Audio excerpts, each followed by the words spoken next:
Admiral Korrath prided himself on being the most sophisticated military strategist in the Galactic Defense Council, which, considering the competition consisted of species that still thought fire was cutting-edge technology, wasn't exactly setting the bar high. "Gentle beings," Korrath announced to the assembled council, his tentacles quivering with excitement, "I have discovered the perfect solution to our recruitment crisis." The council chamber fell silent. Well, as silent as it could be with Blorks the gaseous continuously leaking methane and making apologetic bubbling sounds. "We need cannon fodder," Korrath continued, ignoring the stench. "Expendable troops. Being so docile and peace-loving that they'll march straight into enemy fire without question." Commander Gleeble raised 3 of his 7 hands. "But Admiral, where could we possibly find such magnificently stupid creatures?" Korrath's mandibles clicked in what passed for a smile among his species. "Observe." He activated the holographic display, showing intercepted transmissions from a small blue planet in the outer rim. The first transmission showed humans in suits sitting around tables, shaking hands and signing papers. "Peace negotiations," Korrath explained smugly. "They solve conflicts with talking." The next clip featured a nature documentary. David Attenborough's soothing voice narrated over footage of elephants gently caring for their young. "They even make entertainment about being gentle to lesser creatures," Korrath noted. More footage rolled by. Humanitarian aid workers, environmental activists, children's hospitals, meditation retreats. The council watched in fascination as humans consistently chose cooperation over conflict. The pathetic, wheezed General Slurpington through his breathing apparatus. "They're practically begging to be sacrificed for a greater cause." "Exactly," Korrath said. "But here's the beautiful part. According to our intelligence, they have basic tool-making capabilities and can follow simple orders. Perfect soldier material, minus any inconvenient survival instincts."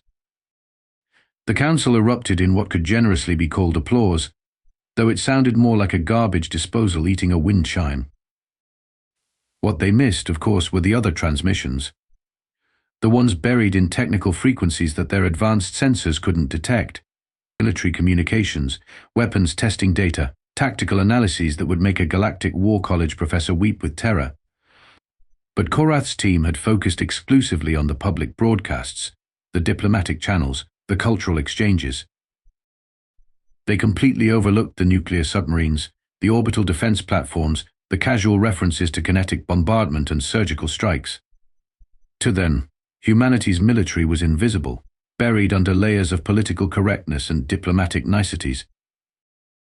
"There is one concerning factor," admitted intelligence officer Squish, nervously adjusting his uniform. "Our scans indicate they possess some form of projectile weapons."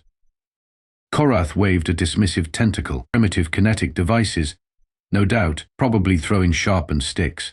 We'll issue them proper laser pistols."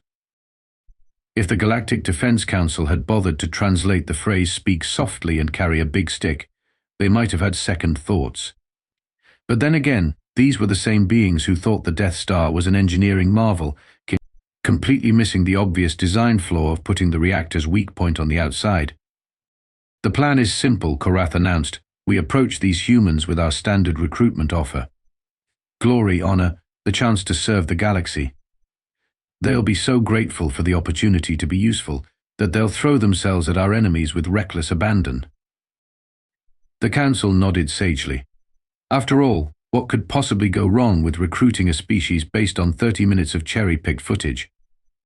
Lieutenant Squish raised a tentacle again. "Sir, what if they refuse?" Korrath's laugh sounded like grinding gears. "My dear Squish, look at them. They can't even properly defend themselves from their own weather. We're offering them the chance to be heroes. What self-respecting pacifist could resist?" Captain Mike Rodriguez was having a perfectly normal Tuesday morning, which in military terms meant he was drowning in paperwork and wondering why he hadn't listened to his mother about becoming an accountant, when his coffee cup started vibrating. Not the gentle tremor of a passing truck, mind you, but the kind of vibration that suggested something very large and very alien had just parked itself in Earth's general vicinity. "Sir," his aide Lieutenant Morrison burst through the door, looking like she'd seen a ghost. We have visitors. Mike looked up from his incident reports. Visitors? Yes. The extraterrestrial kind, sir. Mike sighed and put down his pen. Of course we do. It's Tuesday. The alien delegation that materialized in his office looked like a costume party thrown by beings with no understanding of either costumes or parties. Admiral Korrath resembled a cross between an octopus and a disco ball, while his entourage included what appeared to be a walking mushroom, a sentient pile of jello, and something that might have been a very confused lobster. Greetings, primitive beings. Korrath announced, his voice translator crackling with static. I am Admiral Korrath of the Galactic Defense Council, and we bring you glorious news. Mike, who had dealt with enough military brass to recognize pompous authority in any species, nodded politely. Welcome to Earth. Can I offer you coffee? The aliens exchanged confused glances. This wasn't in their first contact protocols. We do not require your primitive stimulants, Korrath declared. We come bearing the opportunity of several lifetimes. Your species has been selected for the honor of joining our glorious military campaign against the Zargoth Empire. The Zargoth Empire, Mike repeated slowly. Right. And we're qualified for this because your species displays the perfect combination of obedience and expendability. General Vextar chimed in helpfully. We've observed your peaceful nature and determined you'd make excellent cannon fodder. Mike blinked. In his 15 years of military service, he'd heard some pretty blunt recruitment pitches, but this one took the cake. Cannon fodder. The finest cannon fodder in the galaxy, Korrath confirmed enthusiastically. Well, Mike said carefully, that's certainly direct. Before we discuss terms, perhaps you'd like to demonstrate this superior military technology you mentioned. The aliens practically vibrated with excitement. Finally, a chance to show off their advanced weaponry to these primitive tool users. Korrath produced what he clearly considered a fearsome weapon. It looked like a hairdryer that had been crossed with a kazoo and painted neon pink. But behold, the Mark VI plasma disintegrator. He fired it at a metal waste basket. After several seconds of impressive humming and light show, the basket developed a small scorch mark. Mike nodded appreciatively while mentally comparing it to the M4 carbine hanging on his wall. The alien weapon had taken 8 seconds to barely damage a trash can. His rifle could punch through military-grade body armor in microseconds. Impressive, he said diplomatically, very thorough. And our defensive systems. General Vextar added, modeling what appeared to be aluminum foil held together with duct tape. Impenetrable quantum lattice armor. Mike watched the general's armor bend when he moved and tried not to wince. He'd seen medieval chainmail that looked more protective. The beauty of your species, Korrath continued, is that you won't require extensive training. Your natural docility means you'll follow orders without question, and your primitive understanding of warfare means you won't overthink tactical situations. Natural docility, Mike repeated, thinking about the last Pentagon briefing he'd attended where 3 generals had gotten into a shouting match over lunch arrangements. Yes, we've studied your transmissions extensively. Your species consistently chooses negotiation over violence, cooperation over conquest. It's quite remarkable, really. Most civilized species outgrow such naivety within a few hundred years of developing spaceflight. Mike glanced at his computer screen, where a news ticker was scrolling updates about the latest military exercises. Apparently, the Navy had just successfully tested their new railgun system by putting a tungsten rod through 6 feet of reinforced concrete from orbit. You know, Mike said slowly, I think there might be some cultural misunderstandings here. Nonsense. Korrath dismissed. We're offering your species the chance to be heroes, to serve a cause greater than yourselves. Surely your leaders will see the honor in such sacrifice. Mike rubbed his temples. This was definitely above his pay grade. Right. Well, I'll need to discuss this with my superiors. Can you give us some time to consider your generous offer? And of course, we understand primitive species need time to process complex concepts. We shall return in 3 of your planetary rotations for your answer. After the aliens departed in their ship that looked suspiciously like a converted garbage scow, Mike sat in his office staring at the scorch mark on his wastebasket. Lieutenant Morrison poked her head through the door. "Sir, should I contact the Pentagon?" Mike thought about trying to explain this conversation to his commanding officer. "Yeah. And Morrison? Make sure they understand this isn't a joke." Commander Lisa Park had seen some strange assignments in her 20-year career, but coordinate human volunteer response to alien military recruitment drive was definitely a first for her personnel file. 3 days after first contact, the Pentagon had decided that humanity's response should be enthusiastic. Very enthusiastic. Suspiciously enthusiastic, if you asked Lisa. "So, let me get this straight," she said to the assembled staff. "We're going to volunteer for an alien war, but we're not supposed to let them know we're actually competent." Dr. James Wong, the mission's scientific advisor, adjusted his glasses nervously. "The directive is to assess alien military capability while maintaining operational security. We participate, but we don't reveal the full extent of human military development." In other words, Lieutenant Tommy Chen added cheerfully, "We pretend to be harmless while figuring out if they're a threat." "Exactly," Lisa confirmed. "And somehow I got volunteered to make this look natural." The recruitment center they'd hastily established looked more like a bizarre job fair than a military operation. Aliens from various species wandered around with clipboards, while humans lined up with the kind of enthusiasm usually reserved for free donuts. Admiral Korrath approached Lisa's station, practically glowing with satisfaction. "Commander Park, your species' response has exceeded our most optimistic projections. Tell me, what motivates such eagerness to serve?" Lisa smiled diplomatically. "Well, Admiral, humans have always been eager to help those in need. It's just our nature." What she didn't mention was that most of the volunteers were Special Forces operators who jumped at the chance for the most unique training exercise in military history. The rest were scientists and engineers whose idea of fun was reverse engineering alien technology. "Remarkable," Korrath exclaimed. "And these candidates have all passed your basic competency requirements." Lisa glanced at the line of volunteers, which included 2 Navy SEALs, a Marine Force recon operator, 3 Delta Force veterans, and someone from a government agency so classified she wasn't allowed to ask which one. "Oh yes," she said. "They're all perfectly qualified for basic military service." Dr. Wong stepped forward with his tablet, looking every inch the stereotypical absent-minded scientist.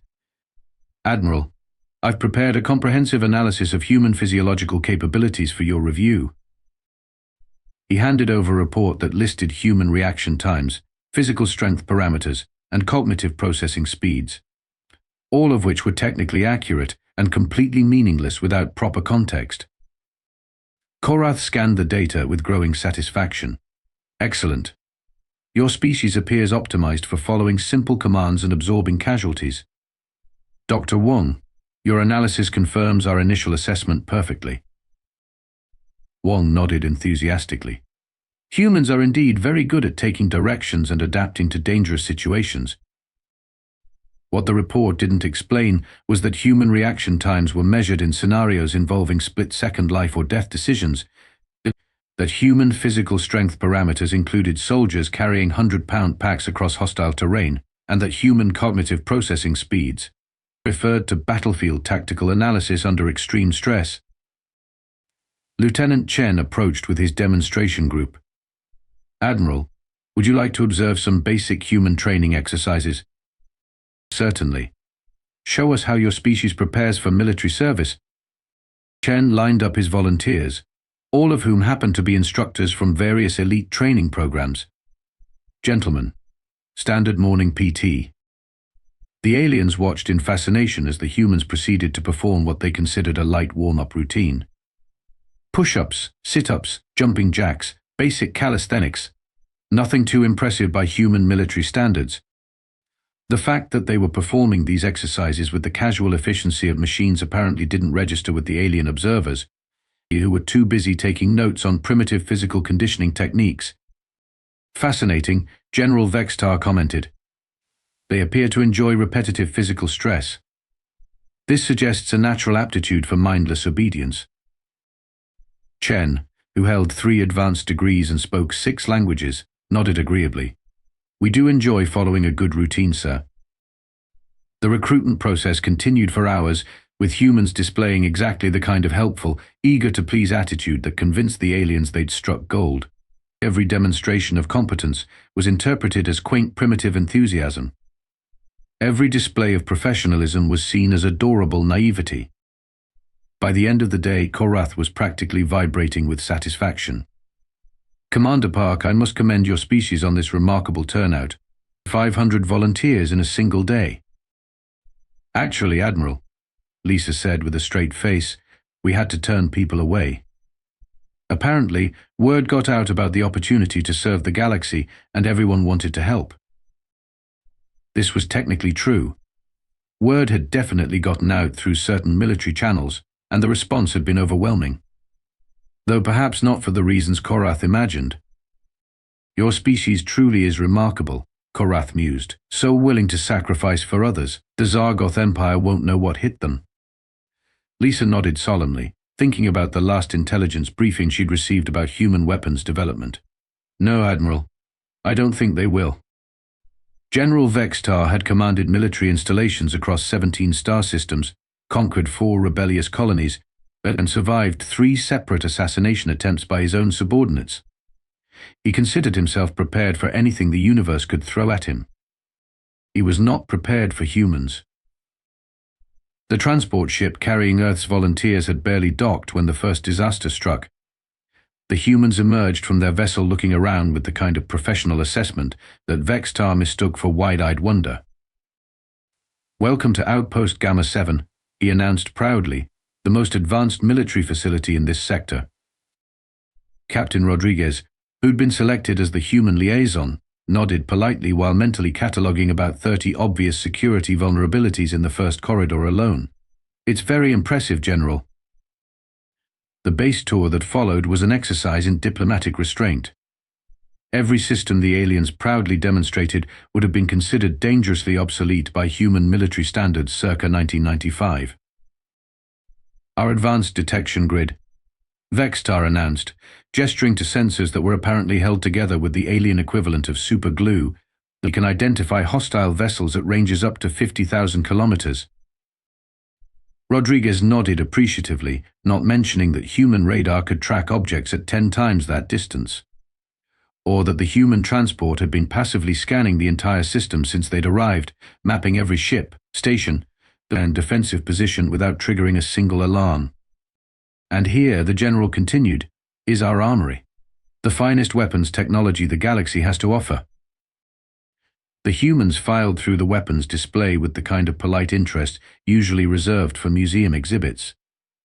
Sergeant Rita Vasquez, a veteran weapons instructor, picked up one of the plasma rifles and tried not to wince at its weight distribution. "It's very substantial," she said diplomatically, setting down what felt like a 20-pound flashlight with delusions of grandeur.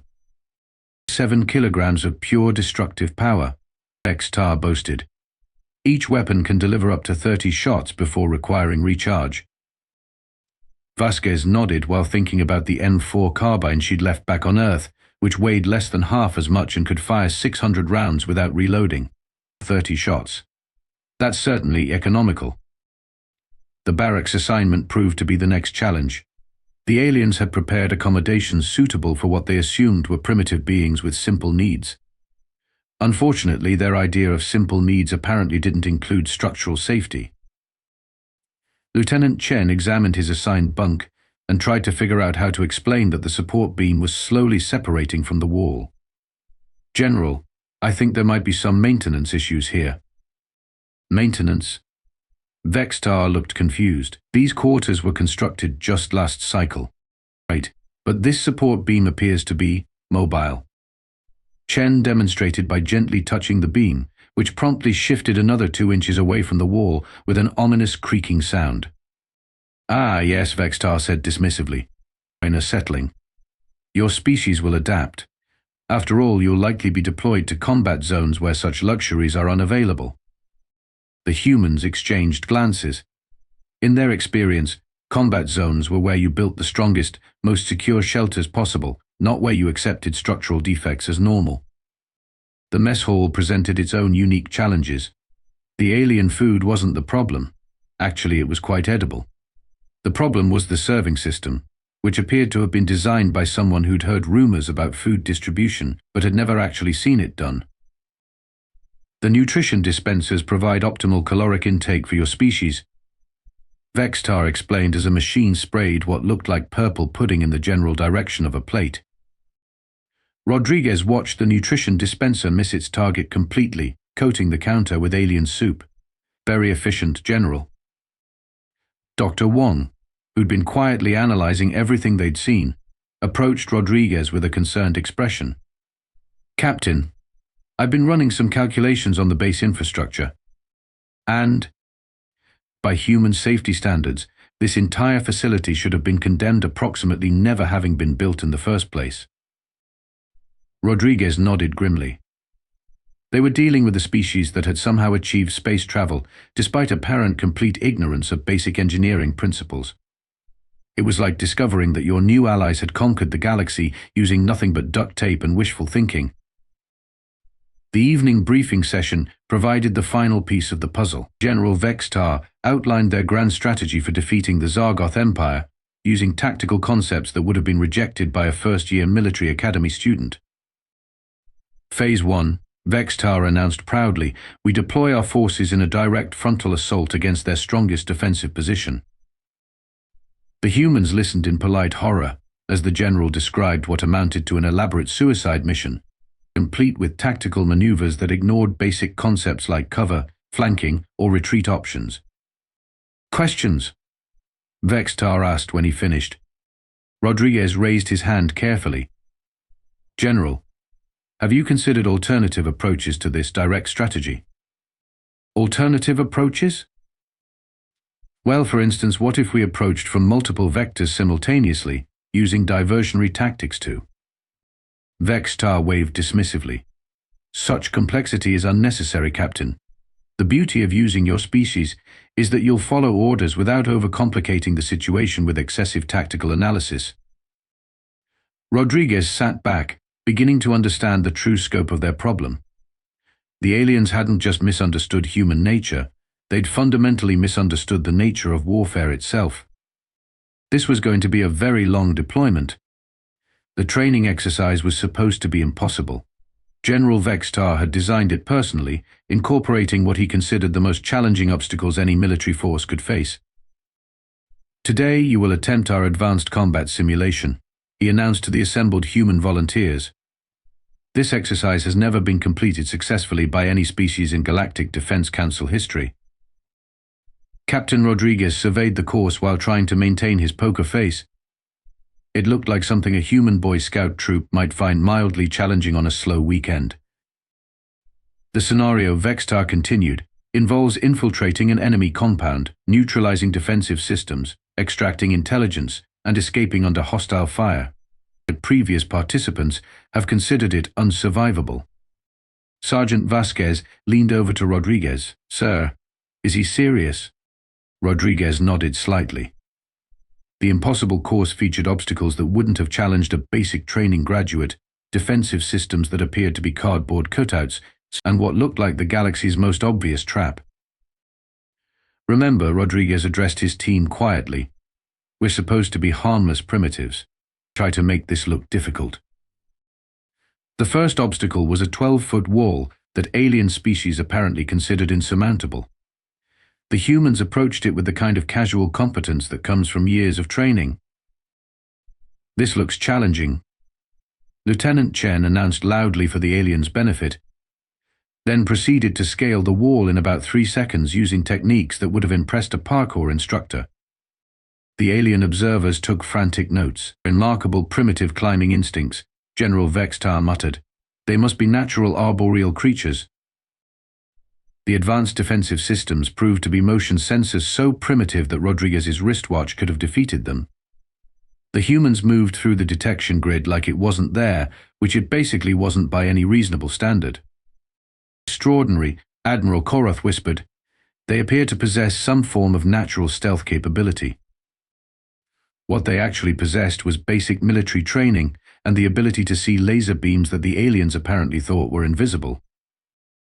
The intelligence extraction phase required cracking what the aliens considered an impenetrable security system. Dr. Wong approached the alien computer terminal with theatrical hesitation. "This looks very complex," he announced, then proceeded to hack the system using techniques he'd learned in graduate school. The alien password was literally password in their own language. "Astounding," Vex-Tar breathed. "Your species appears to have intuitive understanding of advanced technology." The final challenge involved escaping through what the aliens described as devastating crossfire. The humans examined the setup and realized the alien weapons were programmed to fire in completely predictable patterns with gaps large enough to drive a truck through. "All right, team," Rodriguez said quietly. "Let's make this look realistic. Lots of dramatic dodging." What followed was a performance worthy of an action movie. The humans weaved through the deadly crossfire with choreographed precision, occasionally throwing in completely unnecessary combat roles for dramatic effect. Sergeant Vasquez couldn't help herself.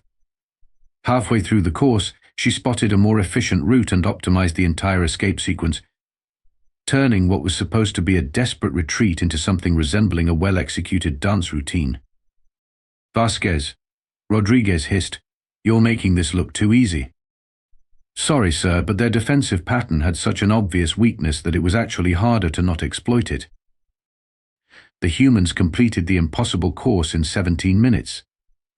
The previous record, held by the elite Krillian Guard, was 4 hours and 37 minutes, and they'd suffered 60% casualties.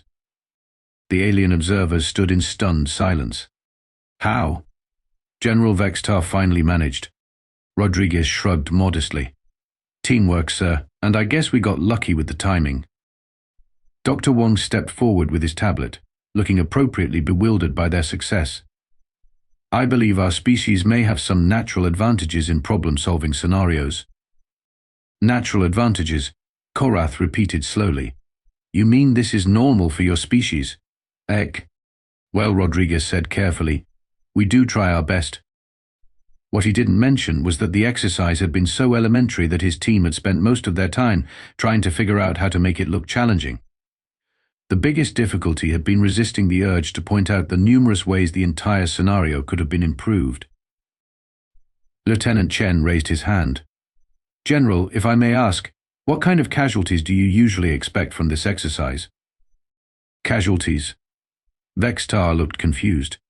"This exercise is designed to be survivable. The goal is to demonstrate the futility of attempting impossible missions." The humans exchanged glances. In their military culture, survivable and impossible were mutually exclusive terms. "Sir," Vasquez said slowly, "what exactly were we supposed to learn from this?" "That some objectives cannot be achieved through force alone," Vex-Tar explained, "and that sometimes retreat is the only option. That even the bravest warriors must accept the limits of possibility." Rodriguez nodded thoughtfully. "I see. And how often do your forces encounter scenarios like this in actual combat?" "Constantly," Vex-Tar replied. "Warfare is largely a matter of managing inevitable failure." The humans processed this information with growing concern. They were dealing with an alien military philosophy based on the assumption that most missions were supposed to fail. "General," Rodriguez said carefully, "I think we might need to discuss tactical doctrine differences." But Vex-Tar wasn't listening. He was still staring at the course records, trying to figure out how a species he'd classified as primitive cannon fodder had just redefined his understanding of what was militarily possible. The first real battle scenario began with Admiral Korrath's confident announcement that the humans would finally experience proper warfare against actual Zargoth forces. "This is not a simulation," he declared dramatically. "You will face genuine enemy resistance. We do not expect all of you to survive." Captain Rodriguez nodded solemnly, while mentally noting that the genuine enemy resistance appeared to consist of 3 outdated patrol ships that human forces would classify as barely worthy of Coast Guard attention. Attention! "Remember," he told his team quietly, proportional response. "We're supposed to be brave but primitive." What happened next would be remembered in Galactic Defense Council records as the incident that changed everything. The Zargoth patrol ships approached in formation, broadcasting the usual intimidating threats about destruction and conquest. Their weapons powered up with impressive light shows and ominous humming sounds. Initiating standard defensive maneuvers, Rodriguez announced calmly, then proceeded to implement what humans considered basic evasive tactics. The alien observers watched in fascination as the human ship seemed to simply vanish from the Zargoth targeting systems. What Rodriguez had done was execute a textbook electronic warfare sequence, jamming enemy sensors while spoofing their targeting computers. "Remarkable," whispered Admiral Korrath. "Their primitive vessel appears to have some form of natural camouflage capability." The Zargoth ships, confused by the sudden disappearance of their target, began firing at empty space. Their weapons, impressive by galactic standards, discharged massive amounts of energy into the void while the human ship maneuvered casually around them. "Sir," Lieutenant Chen reported from the tactical station, "should I return fire?" Rodriguez considered the situation. They were supposed to demonstrate human combat capability without revealing too much. One shot, Chen. Just enough to disable their lead ship. What Rodriguez intended as a minimal demonstration became a masterclass in precision warfare. Chen's single shot, fired from what the aliens considered a primitive kinetic weapon, surgically removed the Zargoth flagship's primary weapon array without damaging anything else. The remaining Zargoth ships immediately surrendered. The alien observers sat in stunned silence as the entire engagement concluded in less than 90 seconds. "How?" General Vextar finally managed. "Lucky shot, sir," Chen replied cheerfully. "Sometimes you just get the angle right."